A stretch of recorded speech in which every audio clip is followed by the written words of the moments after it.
Nakatulog. Kagising natin. 6:58 na, 6:30 naka-release na. Andito na isa. Sa orahan natin sinakay. Ewan natin mukhang di makakawi isa. Kasi nga di nun turuan yun.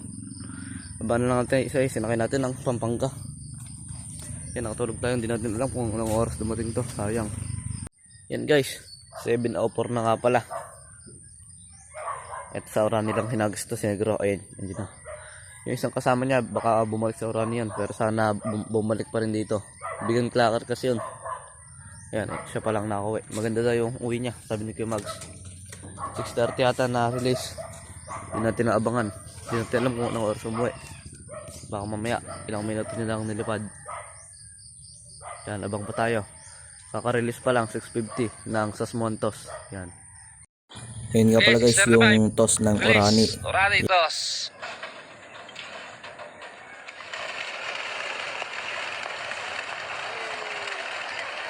Lapagin mo sa likod, doon sa kabila naman.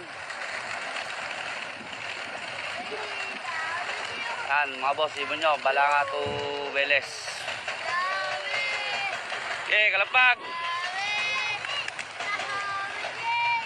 Kalampag. As mo. Okay, kalampag mo.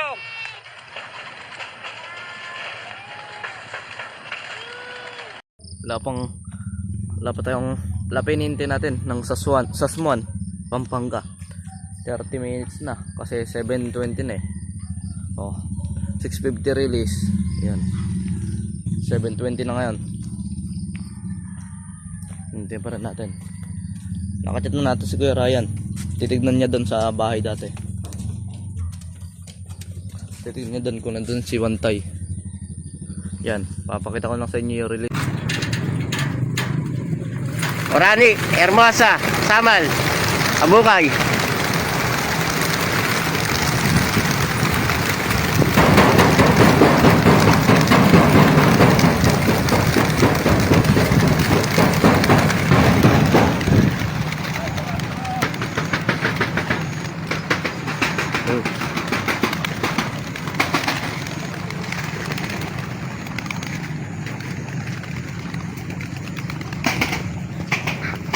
Dami rin pala.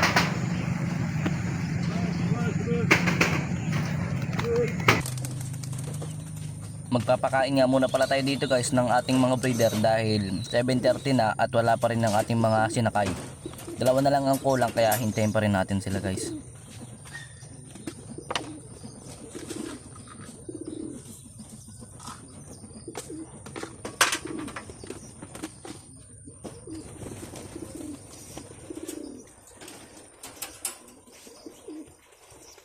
Yan.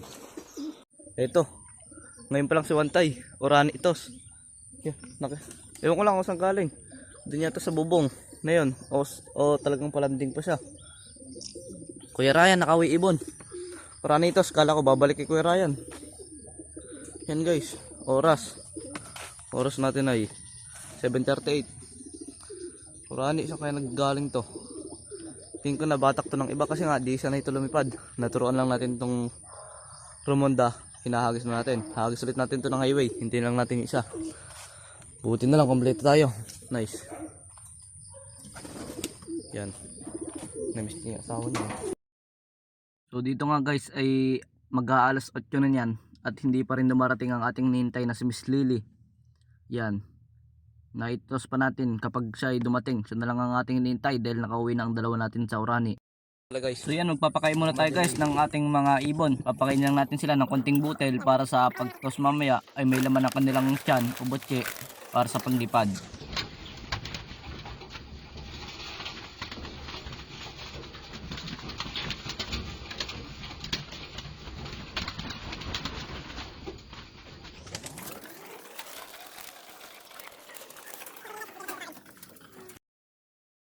Sa di inaasang pangyayari guys ay may ibon tayong umuwi at siya ang ating hinihintay. Yan, sakto pang nagpapakain tayo. So ayan, pinapasok na nga pala natin dyan guys at bibigyan natin siya ng solo niyang pagkain kahit konti lang para may laman lang kanyang butse sa paglipad. Yan lang guys, bigyan lang muna natin guys ng pagkain. Yan guys, si Miss Lily nga pala, ibinigyan natin ng pagkain. Yan, siniguro, daming nakain yan. Takatakaw-takaw. Yan. Hintayin lang natin maubos na Miss Lily at ilalagay na natin.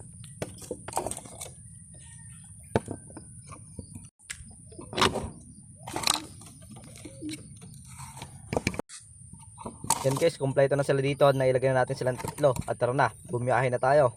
So yan guys, papunta na tayo ng highway guys para maihagis natin yung ating kalapate. Punta na tayo sa highway. Yan. Hagis na natin sila. Isa-isa lang. So isa-isa lang hagis natin.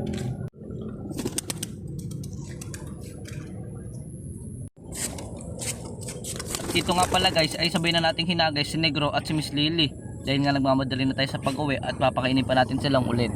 Yan. Okay guys. Akit ka agad. Walang ikot-ikot. Guys, yung kalapate natin oh. Sabi na nakita ko ito kanina eh. Ito oh. Ayun oh.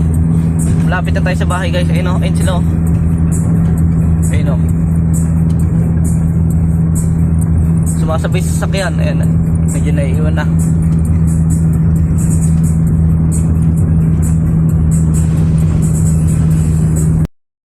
Ayan guys, at sakto naman ang mga pag-uwi nila. Pangit lang ang naging lipad kanina sa toss. Yan, sana bumawi sila dahil unang toss pa lang naman. Yan guys, dito na nagtatapos ang ating video. Salamat mga kalapatids.